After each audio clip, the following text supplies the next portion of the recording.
Hello friend, मैं आनंदराज आप सबों के बीच। देखिए, आज बहुत वीवीआई क्वेश्चन लेके आया है जो आपका कोर्स 3 है learning and teaching BEd first year में, उसके यूनिट 4 में बहुत वीवीआई क्वेश्चन है। देखिए, वीवीआई क्वेश्चन क्यों हो जाता है और इम्पोर्टेंट हो जाता है क्योंकि मान लीजिए आपका जब आप टीचर बनिएगा तो सीखने के संसाधन के रूप में आप किसका किसका प्रयोग कर सकते हैं, समझे। तो ये सब की चीज़ जानकारी होना चाहिए जिससे आप क्या कर सकते हैं कि आप बहुत अच्छा से वहाँ पर शिक्षण कराइएगा तो आपका शिक्षण क्या होगा कि प्रभावपूर्ण होगा, समझे, इफेक्टिव टीचिंग होगा। और एक और चीज़ के लिए इंपॉर्टेंट हो जाता है कि देखिए इससे सीटेट से बहुत क्वेश्चन पूछता है, समझे, दे देगा कि बताइए ब्लैक बोर्ड कैसा सामग्री है, दृश्य या सॉफ्टवेयर, मतलब ये सब चीज़ पूछता है, या स्मार्ट टीवी क्या, मतलब ये सब चीज़ के बारे में आपसे पूछ सकता है, समझे। देखिए, अब क्वेश्चन को हम समझा देते हैं। देखिए, पहले हम क्वेश्चन समझा देते हैं जिससे आपको क्या हो कि कोई दिक्कत का सामना न करना पड़े। जैसे क्वेश्चन है कि सीखने के संसाधन से आपका क्या अभिप्राय है, आप अपने पाठ शिक्षण के लिए उचित सीखने के संसाधन का चुनाव कैसे करेंगे, विस्तृत रूप से स्पष्ट है। देखिए, कड़ा सीखने के संसाधन क्या, आप इसके बारे में आप क्या जानते हैं उसके बारे में बताना है, अर्थ परिभाषा ये सब चीज़ बताना है। फिर लिखा है आप अपने पाठ शिक्षण के लिए उचित सीखने के संसाधन का चुनाव कैसे करेंगे, मतलब इसके प्रकार के बताना है कि कौन दृश्य होता है, कौन श्रव होता है, ये सब के बारे में बताएंगे कि उसका पढ़ाइएगा तो आप कैसे कैसे इसका प्रयोग कीजिएगा। तो आइए हम स्टार्ट करते हैं। क्वेश्चन इंग्लिश में ही पढ़ देते हैं कि what do you mean by learning resource, how will we select appropriate learning resource for your lesson, qualify in detail. तो देखिए, सबसे पहले आपको बताते हैं कि सीखने के संसाधन का क्या अर्थ है। समय फिर सिंपल बता देते हैं, उसके बाद फिर हम आएंगे प्रस्तावना में। देखिए, सीखने का जो संसाधन का जो अर्थ होता है ना, इसी को हम लोग मतलब समान भाषा में बोल सकते हैं कि शिक्षण अधिगम सहायक सामग्री, इसी को कहते हैं। जो सीखने के संसाधन होता है ना, इसी को हम लोग क्या बोलते हैं, सीखने के जो शिक्षण अधिगम सहायक सामग्री, जिसे इंग्लिश में टीचिंग लर्निंग मटेरियल, जिसे टीएलएम बोलते हैं। आप फर्स्ट ईयर में होंगे तो आपके शिक्षक यूज करते होंगे, आप लोग जानते होंगे टीचिंग लर्निंग मटेरियल आप लोग को सेकेंड ईयर में बनाना है। तो वही टीचिंग लर्निंग मटेरियल होता है कि आप छात्र को कैसे मतलब पढ़ाइएगा, तो छात्र मतलब जो चीज़ पढ़ाइएगा वो सुगम कैसे हो जाएगा, रुचिपूर्ण कैसे होगा, तो यही टीएलएम का प्रयोग किया जाता है, समझे। शिक्षक आपको बताएंगे, समझे। देखिए, टीएलएम क्या होता है या आपका सीखने के संसाधन क्या है, एकदम सिंपल भाषा में बताते हैं। देखिए, सुनिएगा ध्यान से। वैसा सामग्री मतलब वैसा उपकरण, कुछ बोली, वैसा सामग्री या वैसा उपकरण जो शिक्षक को शिक्षण में, जो शिक्षक को किस में, शिक्षण में, तथा शिक्षण मतलब पढ़ाने में, तथा छात्र को अधिगम यानी सीखने में जो सामग्री मदद करता है, उसी को हम लोग क्या कहते हैं, आपका सीखने का संसाधन, या उसी को हम लोग शिक्षण अधिगम सहायक सामग्री कहते हैं। टीचिंग लर्निंग मटेरियल या टीएलएम उसी को बोलते हैं। एकदम सिंपल में समझ गए कि शिक्षक को मतलब शिक्षक को किसमें, तो आपका शिक्षण में मतलब पढ़ाने में, तथा छात्र को अधिगम यानी सीखने में जो सामग्री या जो उपकरण मदद करता है या सहायता प्रदान करता है, उसी को हम लोग सीखने के संसाधन या उसी को हम लोग क्या बोलते हैं, टीचिंग लर्निंग मटेरियल या शिक्षण अधिगम सहायक सामग्री कहते हैं। समझ गए, एकदम सिंपल समझिए। जब ये चीज़ समझ आएगी तो आप अपने से लिख लीजिएगा। जैसे ब्लैक बोर्ड हुआ आपका, देखिएगा अभी सब स्कूल में, हाई स्कूल में स्मार्ट टीवी लग गया है, तो उससे क्या बच्चा रुचिपूर्ण होकर पढ़ रहा है, स्कूल जा रहा है बच्चा, सब जितना भी हाई स्कूल में जाकर देखिए सब में क्या है कि आपका टीवी, स्मार्ट टीवी लग गया है। आप भी जाइएगा स्कूल में पढ़ाने तो वहाँ देखिएगा सब में क्या हो गया, स्मार्ट टीवी लग गया है, समझे। तो आइए हम अब प्रस्तावना स्टार्ट करते हैं। लिखा हुआ है इंट्रोडक्शन में कि हम जानते हैं कि वर्तमान समय की शिक्षा प्रणाली बाल केंद्रित शिक्षा प्रणाली, बाल केंद्रित मतलब चाइल्ड सेंटर एजुकेशन है, यानी बालक के अनुसार हमको चलना है कि बालक की क्या आवश्यकता है, उसकी क्या रुचि है। क्योंकि देखिए, प्रत्येक व्यक्ति में व्यक्तिगत विभिन्नता पाया जाता है, सबको हम एक जैसा नहीं पढ़ा सकते। तो वही चीज़ को लाने के लिए मतलब ये सब शिक्षण अधिगम जो सहायक सामग्री उसका प्रयोग किया जाता है। वही कह रहा है कि हम जानते हैं कि वर्तमान समय की शिक्षा प्रणाली बाल केंद्रित शिक्षा प्रणाली है, जिसमें बालक के रुचि, आवश्यकता आदि को ध्यान में रखकर शिक्षा दी जाती है। मतलब बालक की क्या रुचि है, क्या चीज़ में रुचि, उस पर ध्यान देकर शिक्षा दी जाती है। फिर लिखा हुआ है नीचे कि शिक्षण अधिगम प्रक्रिया में सीखने के संसाधन एक महत्वपूर्ण भूमिका अदा करता है। मतलब देखिए, जो शिक्षण अधिगम प्रक्रिया में मतलब सीखने सिखाने की जो प्रक्रिया है, उसमें सीखने के संसाधन क्या करता है कि एक महत्वपूर्ण भूमिका निभाता है, क्योंकि यह विषय को क्या बना देता है, रुचिपूर्ण बना देता है, समझे। और बच्चा इसमें सक्रिय रूप से भाग भी लेता है, समझे, सक्रिय रूप से उसमें रहता है, अदा करता है। सीखने के संसाधन वे संसाधन हैं जिनसे शिक्षक पाठ्यक्रम द्वारा निर्धारित अधिगम की अपेक्षा पूरी करने हेतु शिक्षार्थियों की सहायता के लिए प्रयोग करता है। यानी कह रहा है कि सीखने के संसाधन वे संसाधन है, वे संसाधन जिन्हें कौन प्रयोग करता है, शिक्षक। पाठ्यक्रम में जो निर्धारित किया गया कि ये चीज़ आपको सीखना है, तो वही कह रहा है कि पाठ्यक्रम द्वारा निर्धारित अधिगम की अपेक्षा पूरी करने हेतु शिक्षार्थियों की सहायता के लिए क्या करता है, प्रयोग करता है। मतलब जल्दी सीख ले बच्चा, समझे। मान लीजिए सिंपल एग्जांपल देते हैं, मान लीजिए यहाँ से आपको मुजफ्फरपुर जाना है, तो मुजफ्फरपुर जाना है तो मान लीजिए आप पैदल जाइएगा तो बहुत समय लगेगा। अब मान लीजिए कोई आपको मतलब एक ऐसा चीज़ दे दिया, संसाधन का प्रयोग करवा दिया, जिससे आप क्या कहेंगे कि अब मोटरसाइकिल आपको उपलब्ध करवा दिया तो आप जल्दी पहुंच जाइएगा। तो वही समझिए शिक्षण में वही आपका मोटरसाइकिल क्या हो गया, मतलब वही सहायक सामग्री आपका हो गया, समझे। आइए अब देखते हैं, फिर लिखा हुआ है कि शिक्षक जब सीखने के संसाधन का प्रयोग करता है तो विषय वस्तु रुचिपूर्ण बन जाती है। मतलब जब शिक्षक क्या करता है, जब सीखने के संसाधन का जब प्रयोग करता है तो विषय वस्तु क्या बन जाती है कि रुचिपूर्ण बन जाती है, जिससे छात्र सक्रिय होकर उस विषय वस्तु को समझते हैं। मतलब रुचिपूर्ण कोई चीज़ बन जाएगा, आपके रुचि के अनुसार बन जाएगा, तो वो चीज़ क्या करेगा कि आप एकदम मतलब उस चीज़ को क्या कीजिएगा, सक्रिय होकर उस विषय वस्तु को समझिएगा। जैसे मान लीजिए आपको कोई मैथ में आपको बहुत रुचि है, तो मैथ का क्लास होगा तो आपको कितनों बारिश हो जाए, कितना कुछ होगा, तो आप मैथ की क्लास करने जाइएगा, समझे। मतलब रुचि है उसमें आपको पढ़ने का, तो आप उस चीज़ को कितनों तूफान आ जाएगा तो आप जाके पढ़िएगा, समझे। तो वही कह रहा है कि शिक्षक जब सीखने के संसाधन का प्रयोग करते हैं तो विषय वस्तु रुचिपूर्ण बन जाती है, जिससे छात्र सक्रिय होकर उस विषय वस्तु को समझते हैं। फिर आगे लिखा हुआ है कि सीखने के संसाधन वे सीखने के संसाधन को शिक्षण अधिगम सहायक सामग्री भी कहते हैं, यानी टीचिंग लर्निंग मटेरियल, यानी TLM भी कहते हैं। याद रखिएगा, जो सीखने के संसाधन होते हैं उसी को हम लोग क्या कहते हैं, शिक्षण अधिगम सहायक सामग्री, या इसी को हम लोग कहेंगे शिक्षण अधिगम संसाधन भी बोल सकते हैं। यानी इसको क्या क्या नाम दे सकते हैं कि सीखने के संसाधन को एक शिक्षण अधिगम सहायक सामग्री, या इसी को क्या बोलेंगे, शिक्षण अधिगम संसाधन भी कह सकते हैं, समझे। तो ये आप समझ गए होंगे कि सीखने के संसाधन को शिक्षण अधिगम सहायक सामग्री यानी टीचिंग लर्निंग मटेरियल भी कहते हैं, समझे। क्योंकि ये हमारे अधिगम में और शिक्षक के शिक्षण में क्या करता है, सहायता उत्पन्न करता है, प्रदान करता है, इसीलिए इसको क्या कहते हैं हम लोग, शिक्षण अधिगम सहायक सामग्री भी कहते हैं। आइए लिखा हुआ है कि शिक्षक को शिक्षण में तथा छात्र को अधिगम में जो सामग्री सहायता उत्पन्न करे उसे शिक्षण अधिगम सहायक सामग्री यानी TLM कहते हैं। यानी शिक्षक को शिक्षण में मतलब पढ़ाने में जो मतलब सामग्री ऐसा जो मदद करे उसको क्या करे, मदद करे, तथा छात्र को अधिगम मतलब सीखने में जो सामग्री मदद करता है उसी को क्या कहते हैं हम लोग, शिक्षण अधिगम सहायक सामग्री TLM कहते हैं, यानी टीचिंग लर्निंग मटेरियल कहते हैं। अब देखते हैं, लिखा हुआ है कि शिक्षण अधिगम सहायक सामग्री विषय वस्तु को रोचक एवं सीखने वाले के लिए आनंदजय बना देती है। आनंदजय मतलब उसके लिए आनंद मतलब मैं बना देती है, समझे। वही कह रहा है कि शिक्षण अधिगम सहायक सामग्री विषय वस्तु को रोचक एवं सीखने वाले के लिए आनंदजन बना देती है।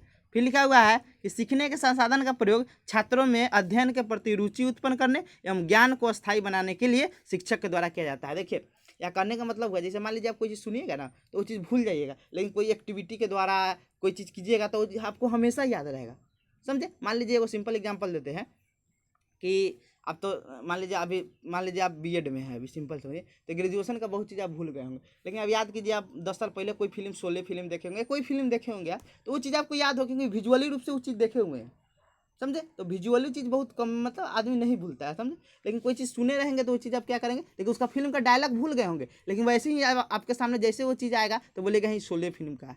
ये चीज़ आप याद की मतलब आप इमेजिन कर सकते हैं, समझे। तो कोई चीज़ आदमी देखता है तो भूलता है। वही कह रहा है कि सीखने के संसाधन का प्रयोग मतलब देखिए, सीखने के संसाधन का प्रयोग छात्र मतलब शिक्षक मतलब छात्र के सामने करेगा तो उसका प्रयोग करके वो देखेगा, समझे। एक कहावत है वो देखेंगे आप, बहुत भयंकर मतलब वो चीज़ आप देखिएगा कि कैसे कैसे लिखा हुआ वो चीज़ देखिएगा। लिखा हुआ है कि सीखने के संसाधन का प्रयोग छात्रों में अध्ययन के प्रति रुचि उत्पन्न करने तथा ज्ञान को अस्थायी मतलब हमेशा को बनाने के लिए शिक्षक के द्वारा किया जाता है।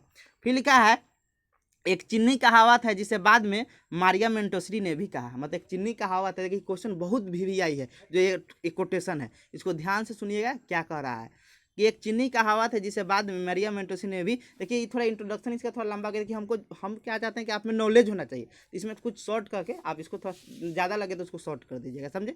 लिखा है एक चीनी कहावत है जिसे बाद में मारिया मेंटोसरी ने भी कहा है कि जो मैं सुनता हूँ मैं वो भूल जाता हूँ। मान लीजिए हम कोई चीज़ सुने, जैसे हम बताए हैं कि फिल्म का डायलॉग आप सुनिएगा तो क्या कीजिएगा, भूल सकते हैं, लेकिन जो मैं देखता हूँ मैं याद रख सकता हूँ, लेकिन जो देखते हैं उसको याद रख सकते हैं, मतलब जो आप विजुअली रूप से देखें उसको याद रख सकते हैं, लेकिन जो मैं करता हूँ मतलब जो चीज़ करके आप मतलब मान लीजिए कोई मोटरसाइकिल चला लिया है, उसको कितने दिन बाद मोटरसाइकिल दीजिएगा तो क्या करेगा कि वो चला लेगा, समझे। लेकिन वही करा है, जो मैं करता हूँ मैं वो समझ जाता हूँ। समझ जाने का मतलब होता है कि हम कभी उसको भूल नहीं सकते, उसका हम प्रक्रिया सब क्या किए हैं, समझ गए हैं। ये चीज़ समझे कि नहीं। मैं सुनता हूँ, जो चीज़ जो आदमी सुना रहता है ना वो क्या हो जाता है कि वो भूल जाता है, लेकिन जो मैं देखता हूँ मैं याद रख सकता हूँ, और जो मैं करता हूँ वो मैं समझ जाता हूँ, मतलब उसको कभी नहीं भूलता। इसका इंग्लिश भी लिखा हुआ है, देख लीजिए, लिखा है the things which I here I may forget, मतलब जो मैं सुनता हूँ क्या करता हूँ उसको भूल जाता हूँ। लेकिन दे, फिर लिखा है दे thing which I C I may remember, मतलब उसको याद रख सकता हूँ। But the thing which I do, मतलब करता हूँ, आई कैन नॉट फॉरगेट, मैं उसको कभी नहीं भूल सकता। मैं समझ जाता हूँ तो कभी, जब हम कोई चीज़ समझ जाएंगे तो क्यों भूलेंगे। इसको हिंदी इंग्लिश में जिसको जो में लिखना हुआ लिख सकते हैं। फिर लिखा है टीएलएम यानी सीखने के संसाधन प्रतिभाशाली एवं मंद बुद्धि दोनों प्रकार के बालकों के लिए उपयोगी है। मतलब देखिए टीएलएम का प्रयोग क्यों किया जाता है कि दोनों प्रकार के बच्चों के लिए कर सकते हैं। क्यों करते हैं, देखिए लिखा हुआ है बालकों के लिए उपयोगी है। इससे मतलब टीएलएम से प्रतिभाशाली बालकों के चिंतन में गति एवं स्पष्टता आती है। जो चीज़ उसको समझ नहीं आया, रट लिया है, वो चीज़ क्या करेगा, वो समझ जाएगा। तथा मंद बुद्धि बालकों में सूक्ष्म, मतलब कोई छोटा ऐसा चीज़ जो नहीं समझ रहा है, सूक्ष्म प्रत्ययों सूत्रों सिद्धांतों का, स्थूल मतलब होता है बड़ा, बड़ा रूप में समझने का विकास होता है मंदबुद्धि बालक में। अब देखते हैं सीखने के संसाधन के अर्थ एवं परिभाषा।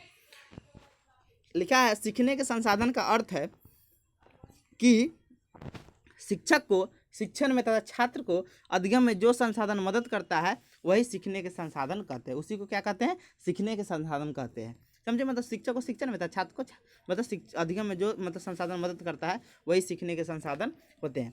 शिक्षा में संसाधन का अर्थ कोई विधि पदार्थ या मशीन या उपकरण होता है जो शिक्षक द्वारा विषय को स्पष्ट करने या सजीव करने के लिए, सजीव मतलब वास्तविक से दिखाने के लिए, करने के लिए प्रयोग करता है। मान लीजिए अब ताजमहल बच्चा को दिखाना है, आप ताजमहल तो उठा के नहीं दिखा सकते, एक मॉडल के माध्यम से देख सकते हैं, या फिल्म में एक मतलब आप स्मार्ट टीवी लगा हुआ था, आप टीवी पे दिखा विजुअली रूप से दिखा सकते हैं। तो वही कह रहा है कि शिक्षा में संसाधन का अर्थ कोई विधि पदार्थ या मशीन या उपकरण होता है जो शिक्षक द्वारा विषय को स्पष्ट करने के लिए, मतलब ताजमहल के कॉन्सेप्ट की इतना पिलर है, इसके बगल में यमुना नदी बहती है, ये सब चीज़ दिखाने के लिए, मतलब विषय को स्पष्ट करने या सजीव करने के लिए प्रयोग करता है। फिर लिखा हुआ है कि विभिन्न विद्वानों एवं शिक्षा शास्त्रियों ने अपने तर्क एवं चिंतन के आधार पर सीखने के संसाधन या शिक्षण अधिगम सहायक सामग्री की निम्न परिभाषा दिए हैं। पहला आपका है, देखिए ये डिफिनेशन थोड़ा चाइना के मतलब अति दिए हुए हैं, तामाकोए ओमेदाहे तथा अत्ता के अनुसार। देखिए 5 गो डिफिनेशन दिए हैं, आप दो तीन लिख सकते हैं कोई, समझे, तो आप कोई 5 गो दिए हैं इसमें, तो आप इसमें से 2 कोई लिख सकते हैं जो आसान लगे, समझे। तो पढ़ देते हैं। पहले का है तामाकोए उम्मीदाहे और अत्ता के अनुसार। लिखा हुआ है कि शिक्षण अधिगम संसाधन एक वही चीज़ है कि शिक्षक सहायक सामग्री या बोलिए, इसी को सीखने के संसाधन बोले, वही चीज़ है कि शिक्षण अधिगम संसाधन जो मदद करता है। तो ये कह रहा है कि शिक्षण अधिगम संसाधन एक वस्तु है जिससे शिक्षक अपने शिक्षार्थियों को अधिगम में सहयोग करने, ज्ञान की ज्ञान की समझ, अवधारणा, सिद्धांत और कौशल की समझ हेतु प्रयोग करता है। नहीं कह रहा है कि शिक्षण अधिगम संसाधन एक वस्तु है जिसे शिक्षक अपने शिक्षार्थियों को अधिगम में सहयोग करने, ज्ञान की समझ, अवधारणा, सिद्धांत और कौशल की समझ हेतु प्रयोग करता है। दूसरा डिफिनेशन है कोठारी आयोग के अनुसार, कोठारी आयोग 1964-66 के अनुसार कि शिक्षण की गुणवत्ता में सुधार करने के लिए प्रत्येक विद्यालय में सहायक सामग्री उपलब्ध कराना अति आवश्यक है। सहायक सामग्री वास्तव में अपने देश में शैक्षिक क्रांति ला सकती है। कौन का है, कोठारी कमीशन का है। तीसरा आपका है हेफोर्ड के अनुसार कि शिक्षण अधिगम संसाधन छात्र को सीखने में सहयोग करते हैं और इसका सहारा देते हैं। ये आपका हेफोर्ड के अनुसार हो गया। चौथा आपका है ग्रॉस एवं अन्य के अनुसार कि शिक्षण अधिगम संसाधन वे अधिगम संसाधन है जो प्रभावी प्रभावी अधिगम के लिए क्या है, महत्वपूर्ण है। तो आपका चौथा हो गया। पांचवा है क्लास के अनुसार कि शिक्षण अधिगम संसाधन वे उपकरण है जिससे कक्षा कक्ष में शिक्षक अपने शिक्षार्थियों हेतु जल्दी और समग्र रूप से व्यापक रूप से सीखने में सहायता करने हेतु प्रयोग करते थे। यह डिफिनेशन 5 को दिया हुआ है, इसमें जो आपको 2-3 जो लिखना है उतना आप लिख सकते हैं। आइए अब देखते हैं शिक्षण अधिगम संसाधन के कौन कौन प्रकार है, यानी आप कैसे इसका चुनाव होता है ना क्वेश्चन में, तो वही इसका चुनाव आप मतलब बांट के कर सकते हैं कि दृश्य कौन है, श्रव कौन है, वही है। कह रहा है कि शिक्षण अधिगम सामग्री को प्रभावी बनाने हेतु वर्तमान समय में अनेक संसाधन उपलब्ध है। मतलब कौन कौन वाला जो मतलब प्रभावी बनाने के लिए अनेक, जैसे टीवी, स्मार्ट टीवी हो गया, बहुत चीज़ है। फिर लिखा है शिक्षण अधिगम संसाधन को हम निम्न प्रकार से वर्गीकृत कर सकते हैं। पहला है श्रव शिक्षण अधिगम। श्रव मतलब होता है एड्यूबल, मतलब जो सुनने वाला होता है, जो एडुअल जो होता है ना, एडुअल मतलब जो सुनने वाला होता है, उसी को श्रव शिक्षण अधिगम संसाधन बोलते हैं। लिखा है वे संसाधन जो सुनने के शारीरिक अंगों से संबंध रखते हैं श्रव शिक्षण अधिगम संसाधन कहलाते हैं। जैसे रेडियो, रेडियो को हम सब सुन सकते हैं, सब रेडियो क्या कर सकते हैं, सुन सकते हैं। श्रव्य टीवी, जो एक देखिए कैसेट आता है, अब गाना बजाते होंगे ना, वॉकमैन पहले आता था ना, या पहले जो अथी आता था डेक, ये सब होता है ना, उससे सिर्फ कैसेट जो आता था रील वाला, वो उसी को श्रव्य सीडी हम लोग बोलते हैं। टेप रिकॉर्डर आता था। फिर आपका है ग्रामाफोन, जो बोला जाता है, एक आता था मतलब एक ध्वनि यंत्र आता था जो बोला जाता था, उसमें आवाज़ मतलब अति होता था, तो उसी को ग्रामाफोन ईटीसी बोलते हैं। फिर आपका है दृश्य शिक्षण अधिगम संबंध, दृश्य मतलब विजुअल, जिसे हम देख सकते हैं। लिखा हुआ है वे संसाधन जो देखने के शारीरिक अंगों से संबंध रखते हैं, यानी आँख से, शारीरिक अंग मतलब क्या हुआ कि आँख से संबंध रखते हैं, उसका कान हो जाएगा सुनने वाला में, रखते हैं, दृश्य शिक्षण अधिगम संसाधन कहलाते हैं। जैसे चार्ट हो गया, चित्र हो गया, कोई आप चार्ट बनाए या कोई चित्र बनाए। मॉडल या प्रतिमान, मॉडल या प्रतिमान का मतलब होता है कि मान लीजिए आप सिंपल एग्जांपल दिए कि मान लीजिए और एग्जांपल देते हैं आपका क्या इसको ताजमहल को दिखाना है, तो ताजमहल का मॉडल आप, उससे मॉडल का मतलब होता है सन के एक रूप बनाना, समझे, तो उसका ताजमहल के क्लास में आप एक प्रतिरूप बना दीजिए, उसी को प्रतिमान कहते हैं। या सिंपल मान लीजिए कि हाथी आपको क्लास में दिखाना है, तो आप तो हाथी क्लास में ढुका नहीं सकते हैं, तो उसकी जगह पर आप हाथी का एक मॉडल दिखा सकते हैं बच्चा को, जहाँ वहाँ वास्तविक उसको फील हो। फिर वास्तविक वस्तु हो गया, कोई मान लीजिए कोई चीज़ का एग्जाम्पल दे रहे हैं, तो आप मान लीजिए से आम का एग्जाम्पल दे रहे हैं, तो आम को वास्तविक से दिखा दीजिए, वास्तविक वस्तु है। फ्लैक्स कार्ड आता है, फ्लैक्स कार्ड मतलब वहाँ पर आपत्ति का मानचित्र होता है, मैप।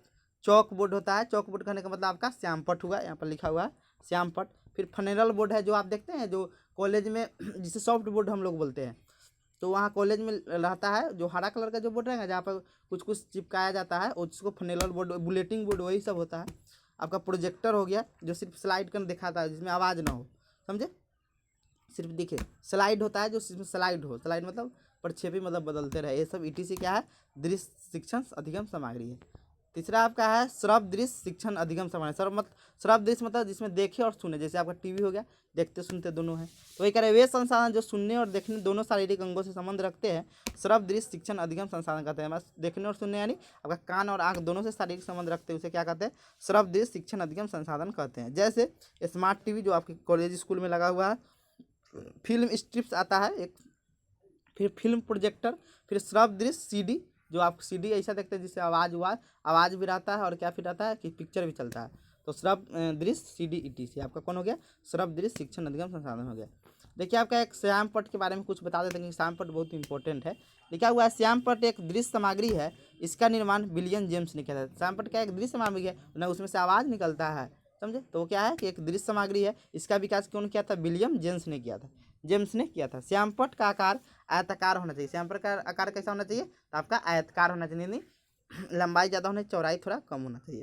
फिर लिखा है चौक एवं श्यामपट्ट के बीच लिखते समय 45 का कोण बना चाहिए। मान लीजिए आप श्यामपट्ट पर चौक से लिख रहे हैं ना, तो कितना का एंगल बना के लिखना चाहिए, 45 का एंगल। ये क्वेश्चन पूछा हुआ है एग्जाम में, समझे, ये क्वेश्चन क्या हुआ है कि एग्जाम में पूछन हुआ है कि चौक मतलब हम श्यामपट्ट पर लिखते हैं तो कितना डिग्री का एंगल बना के लिखते हैं, तो 45 डिग्री के एंगल बना के, समझ, तो मतलब तिरछा रहता है, समझे, जिससे अच्छा लिखाता है 45 डिग्री का।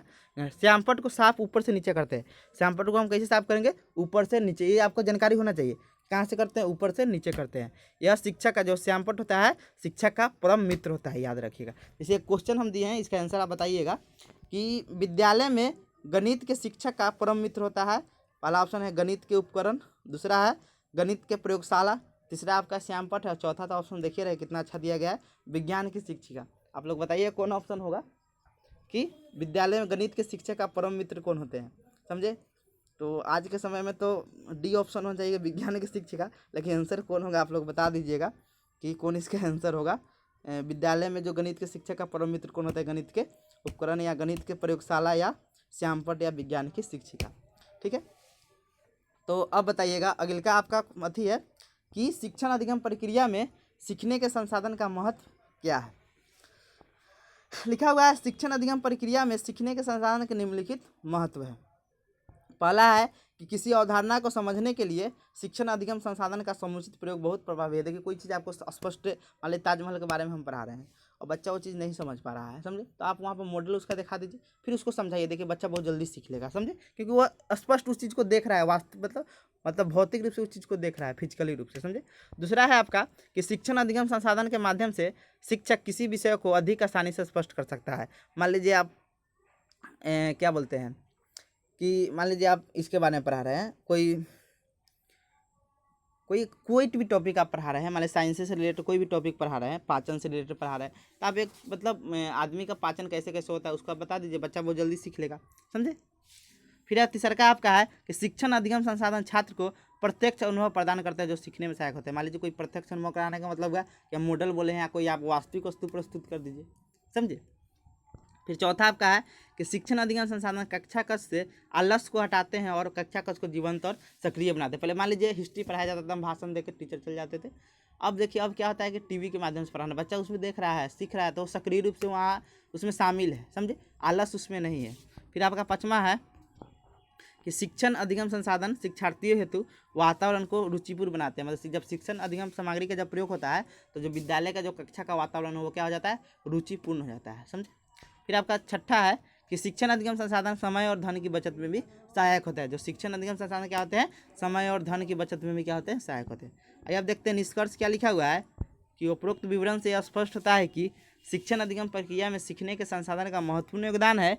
सीखने के संसाधन शिक्षण प्रक्रिया को रुचिपूर्ण बना देती है, जिससे शिक्षार्थी कोई विषय वस्तु को जल्दी समझ लेते हैं। फिर लिखा है अल्बर्ट आइंस्टीन का कथन है कि मैं अपने शिष्यों को कभी नहीं पढ़ाता हूँ, मैं केवल उन स्थितियों को प्रदान करने का प्रयास करता हूँ जिनसे वे सीख सके। मतलब एक ऐसा परिस्थिति बना देता हूँ, बच्चा क्या करता है, देखिए आप जाइए सुनिएगा कि वहाँ पर क्या उसको बोलते हैं, ड्यू में जाइएगा, ड्यू आप चाहे आप JNU में जाइएगा, यूनिवर्सिटी है, तो वहाँ देखिए बच्चा से लिखाया उखाया नहीं जाता है, जो अथी है वहाँ लेक्चर दे दिया जाता है, बच्चा अपने से करता है, जिससे क्या करता है कि अपना से कॉन्सेप्ट बनाता है, जिससे बच्चा बहुत अच्छा करता है, समझे। तो ये आपका सीखने के संसाधनों का बहुत जल्दी आपका जितना भी बाकी वीडियो सब करवा देंगे, आपका सब चीज़ ठीक हो जाएगा, समझे। सिलेबस बहुत समय पर ख़त्म हो जाएगा। तो थैंक यू।